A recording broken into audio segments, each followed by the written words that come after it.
విశాఖలో జగన్నాథ్ రథచక్రాలు కదిలాయి. విశాఖ వీధులు పూరి క్షేత్రం తలపించాయి.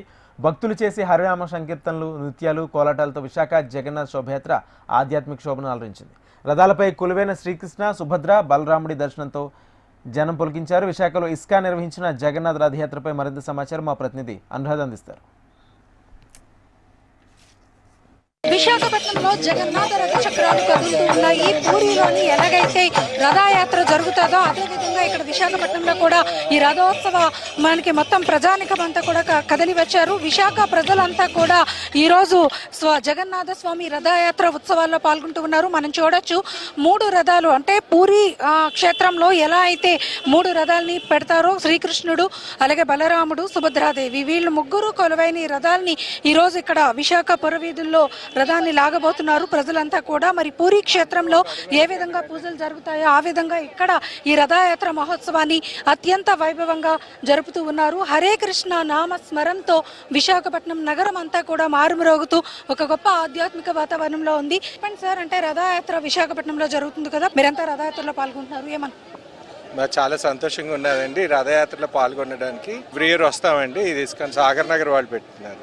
భక్తులంతా కూడా చేస్తున్న హరినామ సంకీర్తన ఇక్కడ నిజంగానే ఎంతో వైభవంగా కూడా సాగుతూ ఉంది. మనం చూడొచ్చు రంగవల్లులు అందంగా తీర్చిదిద్దుతూ ఈ రంగవల్లుల్ని తీర్చిదిద్ది ఈరోజు గొప్ప ఆధ్యాత్మిక వాతావరణంలో స్వామివారి రథయాత్రను అయితే మాత్రం చేస్తా ఉన్నారు. హరే కృష్ణ నామ జపంతో ఇదంతా కూడా కొనసాగుతుంది.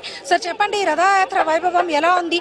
విశాఖపట్నంలో పూరి మాదిరిగా ఇక్కడ జరుగుతున్న ఈ రథయాత్ర ఉత్సవాన్ని మీరు ప్రతి ఏటా సందర్శిస్తారు, ఎలా? అమ్మ, ఇప్పుడు 18 సంవత్సరాలుగా నేను రథయాత్రలో పాల్గొంటూ ఉన్నాను. ఇస్కాన్ సాగర్ నగర్ విశాఖపట్నం అధ్యక్షులు సాంబదాస్ గారు, అలాగే మాతాజీ నితాయి సేవనీల సారథ్యంలో విశేషంగా ఈ రథయాత్ర మహోత్సవాన్ని నిర్వహించడం జరుగుతూ ఉంది. ఆధ్యాత్మిక వాతావరణాన్ని విశాఖపట్నానికి అందించాలని నేపథ్యంలో ఈ ఉత్సవాలు చేయడం జరుగుతూ ఉంది. జగన్నాథుని రథయాత్రలో పాల్గొంటే మరుజన్మ ఉండదు అంటారు, కోటి జన్మల పాప పరిహారం జరుగుతుంది అని అంటారు. పూరి వెళ్ళలేని వాళ్ళంతా కూడా ఇక్కడ కూడా అంతే ఆధ్యాత్మిక వాతావరణంలో ఈరోజు ఒక హరినామ సంకీర్తనతో విశాఖపట్నం అంతా కూడా మారుమ్రోగుతూ మీరు చేస్తున్నారేమో? ఇది మన భారతీయ సనాతన ధర్మంలో, మన సాంప్రదాయంలో చక్కని కార్యక్రమం. ఈ కార్యక్రమాన్ని నిర్వహించుకోవడం చాలా ఆనందంగా ఉంది. చూడొచ్చు మనం భక్తజనం అంతా కూడా రథయాత్రలో వీళ్ళంతా కూడా పాల్గొంటూ ఉన్నారు. భక్తులందరూ కూడా రథాన్ని లాగుతూ కూడా హరినామ సంకీర్తన చేస్తా ఉన్నారు. ఈ హరినామ సంకీర్తనతో మొత్తం విశాఖపట్నం అంతా కూడా మారుతుంది. ఒక పక్క భక్తజనుల కోలాహలంగా కూడా ఇక్కడ ఈ రథయాత్ర సాగుతుంది. కోలాటాల మధ్యన హరినామ సంకీర్తనతో ఈ భక్తులంతా కూడా ఈ రథయాత్రని జరుపుకుంటూ వస్తున్నారు. దీంతో ఇక్కడ విశాఖపట్నంలో ఎక్కడ చూసినా కూడా ఈ రథయాత్ర కనిపిస్తుంది. పూరి క్షేత్రంలో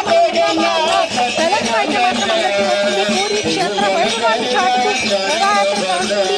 భక్తుల హరినామ సంకీర్తనతో విశాఖపట్నంలో అత్యంత వైభవంగా జరుగుతున్న ఈ రథయాత్రలో భక్తులంతా కూడా ఎంతో భక్తి శ్రద్ధలతో పాల్గొంటున్నారు. దీంతో విశాఖపట్నం అంతా కూడా పూరి క్షేత్రాన్ని తలపిస్తుంది. ఇది ఇక్కడ latest update. Anuradha, HMTV, Visakha.